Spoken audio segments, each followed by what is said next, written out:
देखिए, अब आज का हमारा टॉपिक है चैप्टर 10। चैप्टर 10 जो है वो आपका बेसिकली वेक्टर और स्केलर क्वांटिटीज, या आपका इस चैप्टर 10 को जो है वो हम वेक्टर अलजेब्रा भी कहते हैं। यहाँ पर आपने पहले भी कभी आपने क्लास 10th लेवल में पढ़ा होगा फिजिक्स में, या अभी 11th में भी फिजिक्स में पढ़ा होगा vector quantities and scalar quantities. तो पहले आप समझिए कि वेक्टर क्वांटिटीज और स्केलर क्वांटिटीज होती क्या है।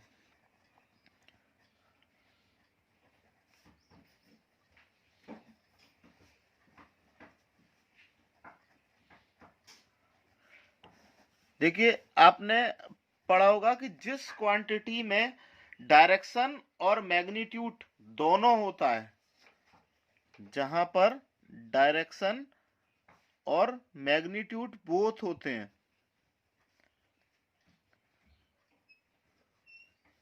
तो वो क्वांटिटी जो है वो आपकी वेक्टर क्वांटिटी होती है। और जिसमें सिर्फ मैग्नीट्यूड होता है,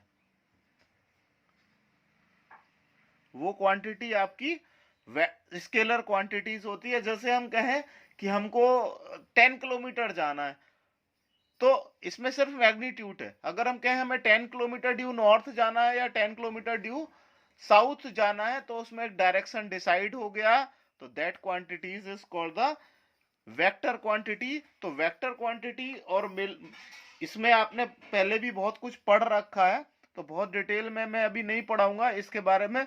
मैं जो है वो आपको सिर्फ इसका जो चैप्टर से रिलेटेड चीजें हैं वो बताता जाऊंगा।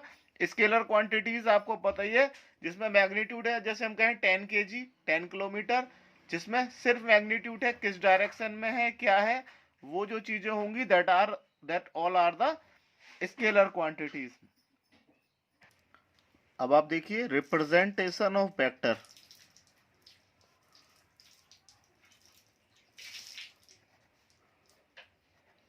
इसका मतलब है कि आप वेक्टर को कैसे रिप्रेजेंट करेंगे। सबसे पहले आप देखिए, कोई डायरेक्टेड लाइन है। डायरेक्टेड, ये किसी भी डायरेक्शन में हो सकती है, ऐसे भी हो सकती है, ऐसे भी हो सकती है, ऐसे भी हो सकती है, ऐसे भी, कोई भी डायरेक्शन में ये जो होती है, that all car types of the line are directed line. जैसे जो वेक्टर हम बोलते हैं, इसका मतलब ही डायरेक्टेड लाइन ही होती है, चाहे वो किसी भी डायरेक्शन में आ जाए। बेसिकली वेक्टर का मतलब ही डायरेक्टेड लाइन होती है। अब इसमें क्या होता है आपका, ये जो पॉइंट हो रहे हैं जहां से स्टार्ट हो रहे हैं, तो ये जो होती है वो इनिशियल पॉइंट होता है इनका।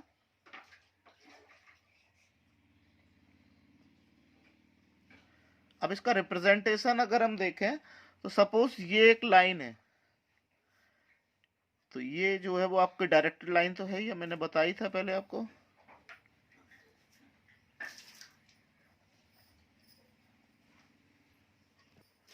अब इसको अगर वेक्टर को रिप्रेजेंट करना हो, तो ये क्या हो गया, ये एक लाइन है, ये हो गया आपका इनिशियल पॉइंट। इस पॉइंट को जहां से ये एरो बना हुआ है, that point is called the terminal point. अगर हम इसको ए मान लें और इसको बी मान लें, तो अब इसको वेक्टर को कैसे लिखेंगे, that is A B vector.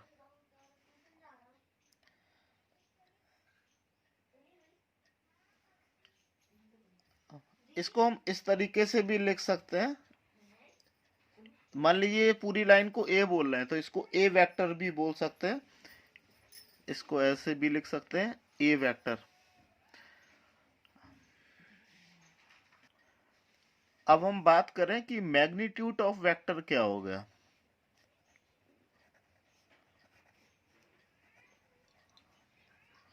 Suppose ये एक वेक्टर है आपका, और इसकी लेंथ मान लीजिए 3 सेंटीमीटर है, तो इसका मैग्नीट्यूड क्या हो गया, जो डायरेक्टेड लाइन है इसकी जो लेंथ होगी, यही जो है वो आपका मैग्नीट्यूड हो जाएगा। इसको हम क्या लिखेंगे, magnitude of vector is length of the directed line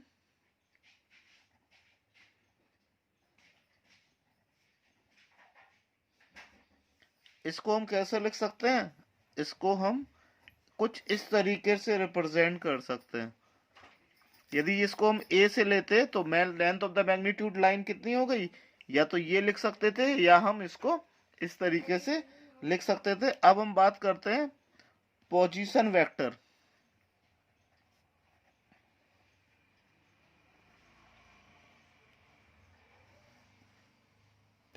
अब आप पोजीशन वेक्टर समझिए। सपोज हमारे पास कुछ इस तरीके से फिगर है हमारा,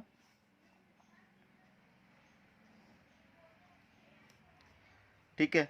ये जो है वो आपके, ये एक पोजीशन वेक्टर है, दैट इज पी। ये कहीं पर, अब देखिए जितने भी यहाँ पर पोजिशनल वेक्टर होंगे, इसके ओरिजिन ही ऑलवेज जो है वो, इसका जो इनिशियल पॉइंट होगा ऑलवेज आपका जो होगा वो ओ होगा, यानी कि ओरिजिन होगा, दैट इज 0 0 0।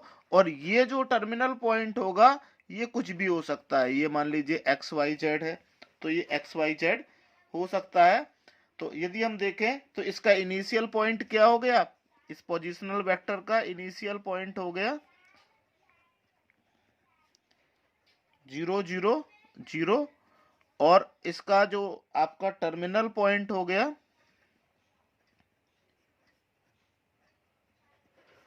ये जो हो गया वो एक्स वाई एंड जेड। तो हमेशा जो पोजिशनल वेक्टर होंगे आपके, उसमें टर्मिनल पॉइंट वही होगा जिसका आप ले रहे हैं, और इनिशियल पॉइंट पोजीशन वेक्टर के ऑलवेज जो होते हैं वो ओ होता है, यानी कि ओरिजिन ही होता है। अब हम इसको रिप्रेजेंट कैसे करेंगे, देखिए इसकी रिप्रेजेंटेशन देखिए।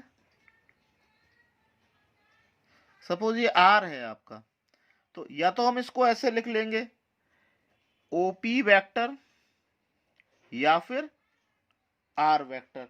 तो ये जो है वो पोजिशनल वेक्टर की रिप्रेजेंटेशन है। आप इस पोजीशन वेक्टर को कैसे रिप्रेजेंट कर रहे हैं, यानी कि यदि कोई भी एक position vector initial point O और फाइनल पॉइंट पी से दिया जाए, या टर्मिनल पॉइंट पी से दिया जाए, तो इसको हम इस तरह से रिप्रेजेंट करेंगे ओपी वेक्टर, या फिर यदि इसकी पूरी ये दी जाए कि ये पोजीशन वेक्टर को आर से डिनोट करना है, तो that is R vector. R से भी कर सकते हैं, पी क्यू जिससे भी आपको कहा जाए। तो ये जो होता है वो रिप्रेजेंटेशन ऑफ पोजीशन वेक्टर होता है। अब इसी पोजिशनल वेक्टर का अगर हमें मैग्नीट्यूड निकालना हो,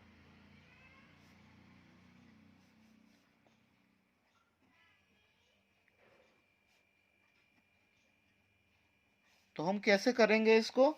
सपोज जैसे अभी हमारा पोजीशन वेक्टर ओपी था, तो इस ओपी का मॉड्यूलस जो होगा, तो यही जो है वो इसका मैग्नीट्यूड होगा।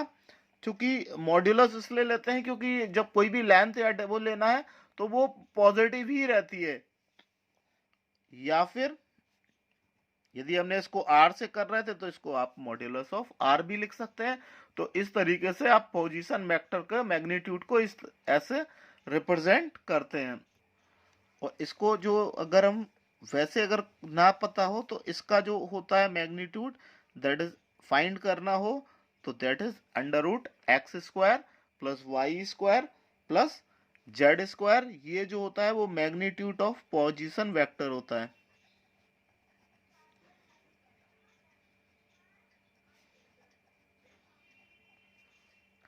ये जो होता है वो under root x square plus y square plus z square. चूंकि इसको आप डिनोट किससे कर रहे हैं, ये यानी कि अगर हम देखें तो ओपी का अगर कोई भी दिया जाए तो ये क्या हो जाएगा आपका x square plus y square plus z square. अब हमारा जो नेक्स्ट टॉपिक है that is direction cosine and direction ratios.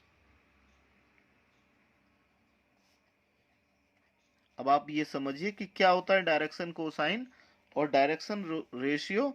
अब अगर हम एक कोई 3D फिगर ले लें, ये आपने कोई एक 3D फिगर ले लिया,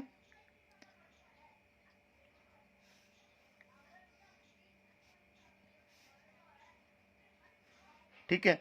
अब यहां पर एक कोई भी एक पोजीशन वेक्टर ले लिया, सपोज ये पोजीशन वेक्टर हमने, ये इसका ओरिजिन ओ है, ये पोजीशन वेक्टर हमने ओपी ले लिया, और ये जो है वो एक्स के साथ बना रहा है अल्फा, एक्स के साथ ये एंगल बना रहा है अल्फा, और वाई के साथ ये एंगल बना रहा है बीटा, और ये जेड एक्सिस के साथ एंगल बना रहा है गामा।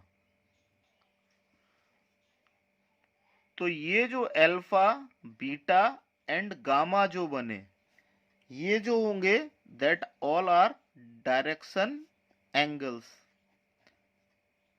अब चूंकि हम किसकी बात कर रहे हैं, डायरेक्शन कोसाइन की बात कर रहे हैं, तो अगर हम इनका कॉस ले लें तो that is cos alpha, cos beta and cos gamma. तो ये जो होते हैं वो इनके डायरेक्शन कोसाइन होते हैं, that is cos alpha, cos beta and cos gamma. ये जो है वो आपके क्या हो रहे हैं, डायरेक्शन कोसाइन। अब आप ध्यान से समझिए इनको कैसे डिनोट करते हैं। सपोज अब अगर एक का निकाल के हम आपको दिखा देते हैं, यदि हम इसको कंप्लीट कर दें, एक ट्राइंगल को, यदि हम एक ट्राइंगल को कंप्लीट कर दें और इस लेंथ को अगर हम x मान लें और इस लेंथ को हम y मान लें, और जो पोजिशनल वेक्टर होता है वो ऑलवेज r से डिनोट करते हैं, तो ये जो है वो r हो गया। तो अगर हम आप ट्रिग्नोमेट्री के हिसाब से cos निकालें तो cos अल्फा क्या होता है, बेस अपॉन हाइपोटेनस, इसमें बेस कितना हो रहा है x और हाइपोटेनस कितना हो रहा है r, तो cos अल्फा क्या हो जाएगा आपका x अपॉन r। इसी तरह अगर हम cos बीटा लें तो ये जो हो जाएगा वो y अपॉन r हो जाएगा। cos गामा क्या हो जाएगा आपका, z अपॉन r हो जाएगा। और इसको हम डिनोट करते हैं L से, इसको M से और इसको N से।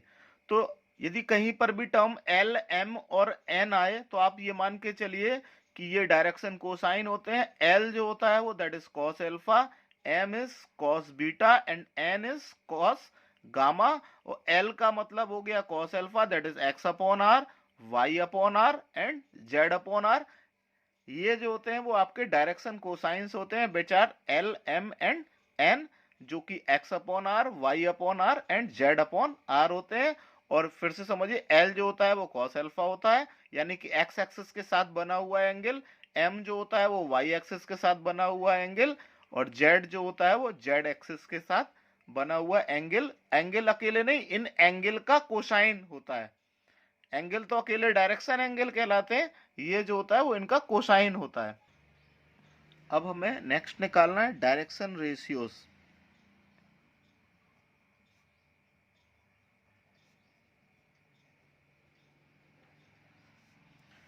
देखिए डायरेक्शन रेशियोज क्या होते हैं, सपोज कोई भी एक तीन नंबर है, सब कोई भी एक नंबर है, हमने नंबर नहीं लिए, ABC लिए, ये कोई नंबर हो सकते थे।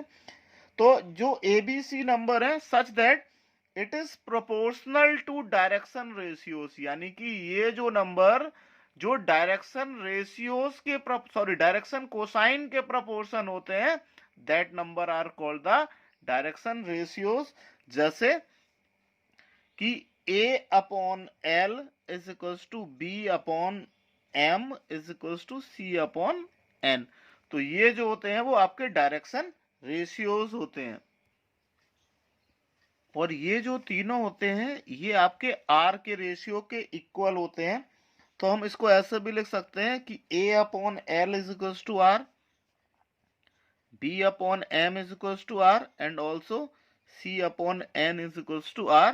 या फिर हम ऐसे भी लिख सकते हैं कि A is equals to LR, B is equals to MR and C is equals to NR। अच्छा एक चीज और आप याद ध्यान रख ले लीजिए, जो कि बाद में भी यूज होना है, ये 3D चैप्टर में भी आपका आएगा, that is L square plus M square plus R square, इसकी वैल्यू जो होती है वो 1 होती है। ये आपका यूज होगा जहां पर L, M और N जो है वो आपके क्या है, डायरेक्शन रेशियोज हैं। कभी कभी क्या काफी यूज होगा, अभी एल और एम दिया जाएगा, आर निकालना होगा, उनके डायरेक्शन रेशियोज निकालने होंगे, तो ये भी आपको आगे चलकर यूज होगा। अब हम पढ़ेंगे आपको टाइप्स ऑफ वेक्टर्स। वेक्टर्स के टाइप्स क्या होते हैं। हालांकि ये चैप्टर आप क्लास 11th में फिजिक्स में बहुत अच्छे से पढ़ चुके हो, फिर भी मैं जो है वो सब चीजें आपको बताता चल रहा हूँ। सबसे पहला टाइप होता है आपका जीरो वेक्टर, या फिर नल वेक्टर भी बोलते हैं इसको।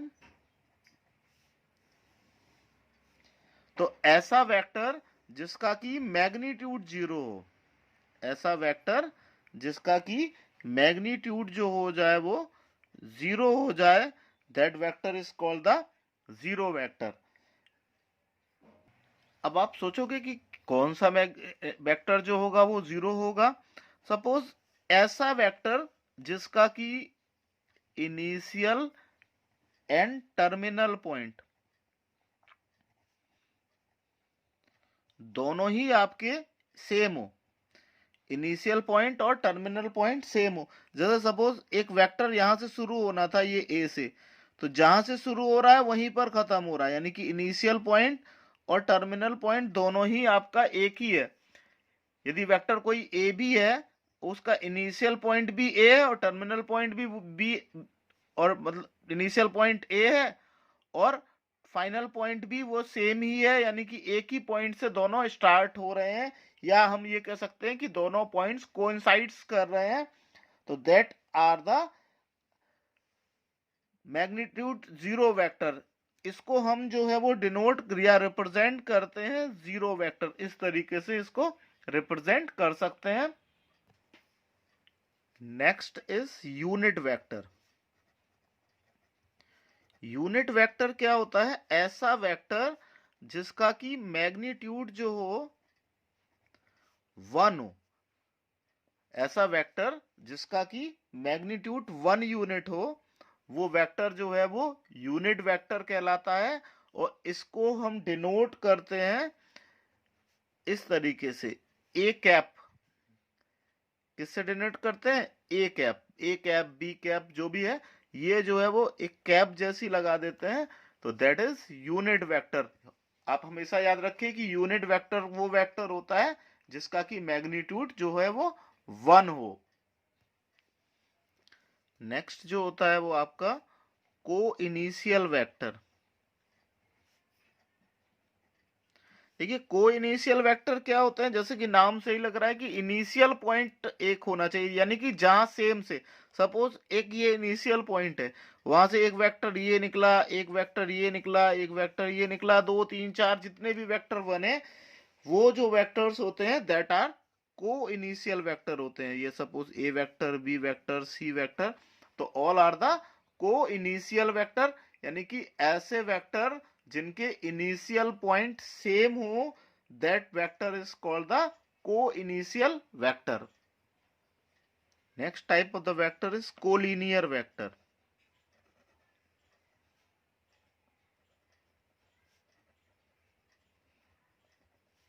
जैसा कि नाम से है कि कोलिनियर, यानी कि ऐसा वेक्टर, सपोज ये कुछ बात आ रही है, ये जो है वो आपका एक वेक्टर ये है, एक वेक्टर ये है, ये ए बी हो गया, ये सी हो गया, तो ये एक ए बी है, ये एक सी, ये एक ही लाइन में है।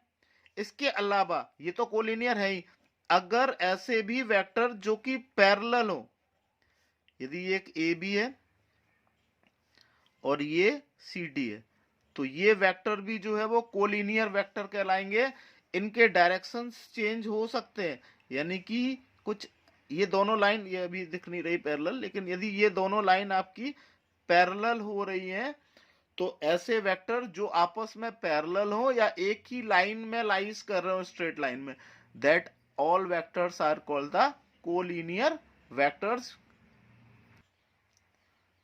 Next type the vector is equal vector.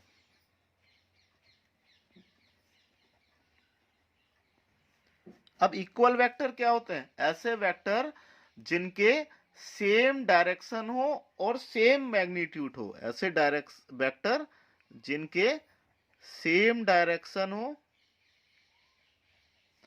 And same magnitude.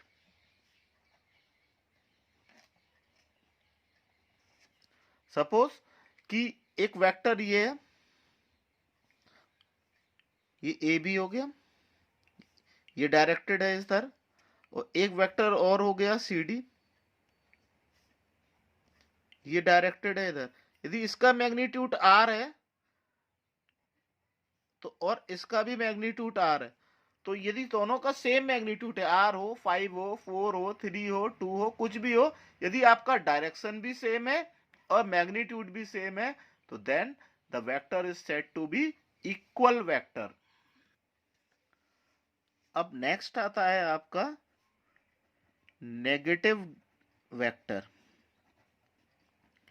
ये लगभग इक्वल वेक्टर के ही जैसा ही होता है, बट इसमें अंतर क्या है कि यहां पर डायरेक्शन तो आपका जो है वो आपका मैग्नीट्यूड तो सेम है, बट डायरेक्शन अपोजिट है।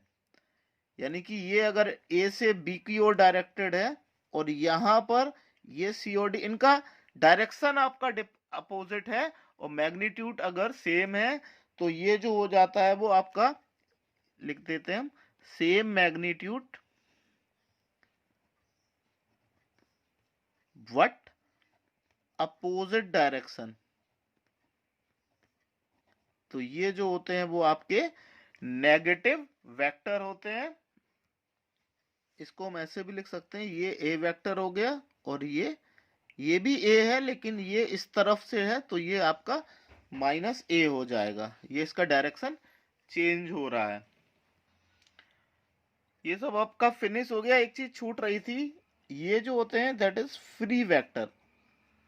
ये और मैं आपको थोड़ा सा बता देता हूं, हालांकि बहुत ज्यादा इंपॉर्टेंट नहीं है। यदि कोई एक वेक्टर है, ये ए बी है, अगर इस वेक्टर की हम मैग्नीट्यूड को और डायरेक्शन को चेंज ना करके इसको पैरेलली कहीं भी शिफ्ट कर दें without changing its direction and magnitude, then this type the vector is called the free vector. यानी कि इसको कहीं भी रख सकते हैं उठाकर, शिफ्ट अगर हम कर देते हैं, बट ना तो उसका मैग्नीट्यूड चेंज करें ना उसका डायरेक्शन चेंज करें, तो इस तरीके का जो वेक्टर होता है, इस वेक्टर को हम फ्री वेक्टर कहते हैं। देखिए आज के टॉपिक में मैंने लगभग आपकी एक्सरसाइज 10.1 से जुड़ी और वेक्टर से रिलेटेड काफी चीजें आपको बता दी। अब एक्सरसाइज जैसे जैसे करेंगे वैसे वैसे आपको क्लियर होगा। ये मैंने उसका पूरा आपको आज इंट्रोडक्शन दे दिया। नेक्स्ट वीडियो में मैं इसकी एक्सरसाइज भी कराऊंगा।